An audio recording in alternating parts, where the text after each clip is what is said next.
Okay, this is the part three to the Yahweh continuity dilemma, a shorter one because there's not much more to add. So the story of Moses, Pharaoh, and Exodus, essentially, freeing the Israelites out of Egypt, both are told in the Quran and the Hebrew Bible, right? And the Quran, right, is said to confirm the scriptures prior to it, confirm the revelation given prior to the final and complete revelation, self-proclaimed. The Quran uh, proclaims itself to be the final and complete revelation. There's nothing more after this, and it's totally complete, right? So we look at the Hebrew Bible's telling of Moses in Exodus, the Exodus, we could say, the freeing the Israelites from Egypt, and the miracles, the God-given miracles, the signs from God through Moses to show Pharaoh, let my people go, essentially. So the Quran and the Bible, the telling of the stories are very, very, very similar. But this is what the Quran does differently. Um, the bads of it, like Aaron making the golden calf when Moses goes up Mount Sinai to receive the Ten Commandments, or I think it's the Ten Commandments. The Quran changes that with something else. But what I find the most important, I think there's a couple more things it does that with as well. Um, but what I find the most important is God in the Hebrew Bible, the God of the Hebrew Bible, the God of Moses, reveals himself as Yahweh, reveals himself through this revelatory covenant, personal covenant name. This name is how to describe that it's a covenant. He literally gives it well, anyway, the God of Moses, according to the Hebrew Bible, according to the Torah, according to the New Testament, the Old Testament, I should say, um, his name is Yahweh forever. He gives this name. He says that this name will endure forever, essentially, for all the nations. The nations will know him as Yahweh, right? And then it does also say that Abraham, Jacob, and the prophets prior to Moses, they didn't know him as Yahweh because he didn't reveal himself as Yahweh to them. But he reveals himself to Moses as Yahweh, which is not, excuse me, it's not a minor detail. This is this is one if this is if not the most one of the most major details of Exodus. This is because then God goes on to be called Yahweh. People refer to him, they changed it to Lord because you know, Hebrew tradition and like Jewish tradition, they don't, it's his name is too honored, so they replace it with Lord. They say Lord instead of Yahweh because, you know, it's an honor, it's an honor reverence thing, honor reverence fear thing. We'll call you Lord. But Yahweh is the personal covenant name that is revealed to Moses. This is not a minor detail. That's why if the Quran claims to be the final and complete revelation that confirms the one prior to it, confirms the ones prior to it, it cannot leave out such a major detail. The God of Moses, Yahweh, is not Allah. Is not Allah. And people who could be like the texts are corrupted, Yahweh is cap. Then you have to say the names of Elijah, Isaiah, Zechariah, John, and Jesus are all cap. Because the Hebrew, originally these are Hebrew names, right? These are given excuse me, actually we'll take Jesus out. We'll just go and we can also even take John out. We'll go Elijah, Elijah, Isaiah, and Zechariah. The original Hebrew meanings of these names have Yahweh embedded in their name. So if you cry textual corruption, it kind of doesn't matter because the names of these prophets attest to the covenant, attest to the covenant that the God of Moses gave to Moses and the people of all the nations forever. And the fact that Elijah and Isaiah, and I believe Zechariah as well, I know 100% that Elijah is a true prophet in Islam. You mean to tell me that this is a blunder on behalf of the authors of the Quran? I believe they overlooked this detail. Elijah means my God is Yahweh. Not my God is Allah. That's a major tension point theologically. And it automatically calls into question continuity between the Quran and the Torah and the Old Testament. Between the God of Moses, who revealed himself as Yahweh, why doesn't he do that in the Quran? If this is his name that will endure forever, this is not a minor detail. This is not a pebble in the road. This is a major honor that God bestows upon Moses and the people to come. I'm going to reveal myself personally to you. Yahweh is the God of Moses. Yahweh is the one who revealed his name, which has theological implications, which doesn't just mean I am God. It means I am. It refers to being, like infinite being. I am who I am. He is. And Allah doesn't do that.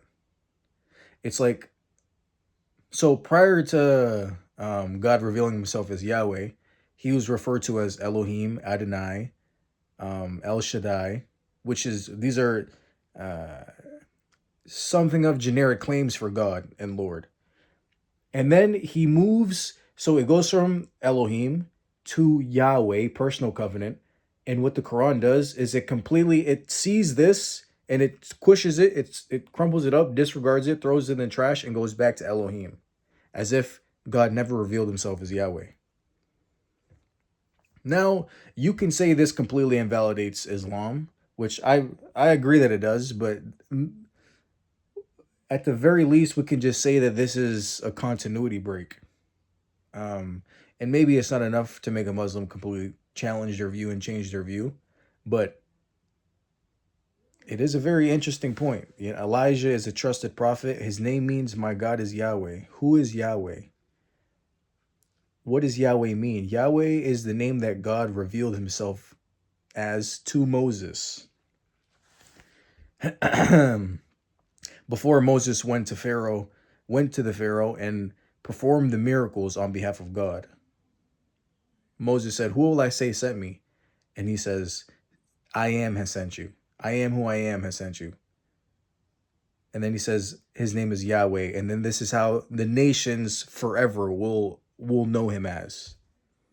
So how, if the Quran is confirming that, if the Quran is confirming the text before it, how come there's not even one reference to Yahweh, one reference to a personal covenant name? It's completely disregarded.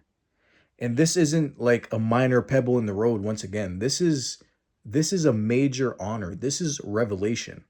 You're overlooking revelation, which I think you just can't do that. You can't do, if you're talking to a Jew, 7th century, and you say that God is Allah, that's the reason they can't agree with you, because God is Yahweh. The God of Moses is Yahweh. And the God of Abraham is Yahweh too, but God didn't reveal himself as Yahweh to Abraham. Abraham knew him as Elohim or Adonai. The title, and then God gives the name.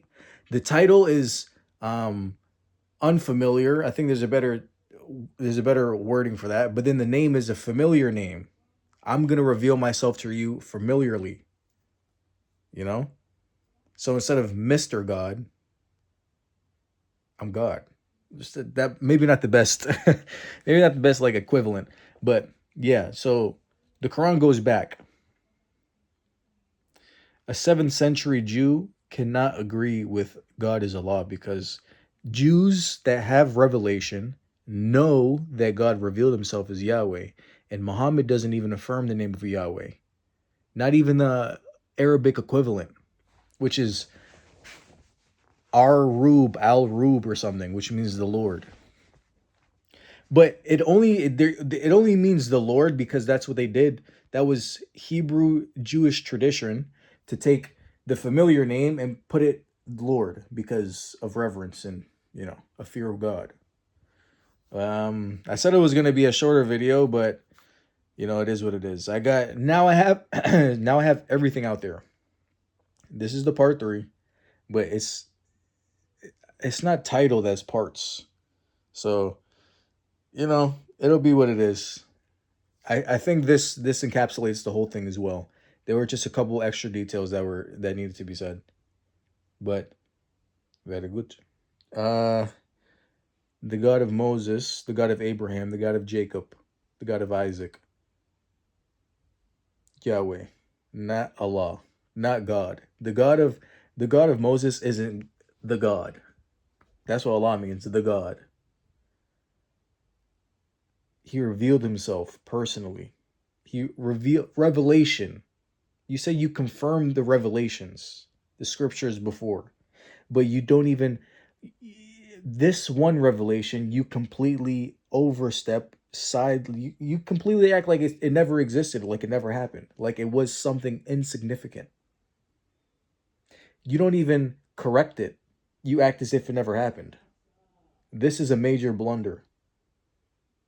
You can't come from a cave after getting pressed down by a spirit and overlook revelation and think anybody's going to take you seriously. You come 600 years after our scripture.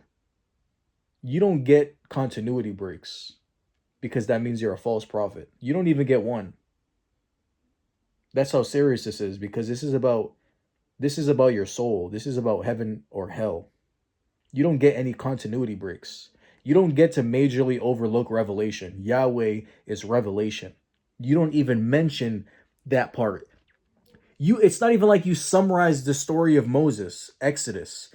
You retold the whole thing just from a Quranic perspective. You made your conscious edits, right? Aaron didn't do the golden calf. He did something else and then other things. But what you didn't do is you didn't consciously edit the personal covenant revelatory name God gave to Moses, Yahweh. You just completely acted like it didn't happen. You can't do that and think you can't lie better. You just completely try to step over revelation. Houseway. His name is Yahweh. God revealed it. That's revelation. Bro, hold up. I think there's a bow. There's a bow to tie on this.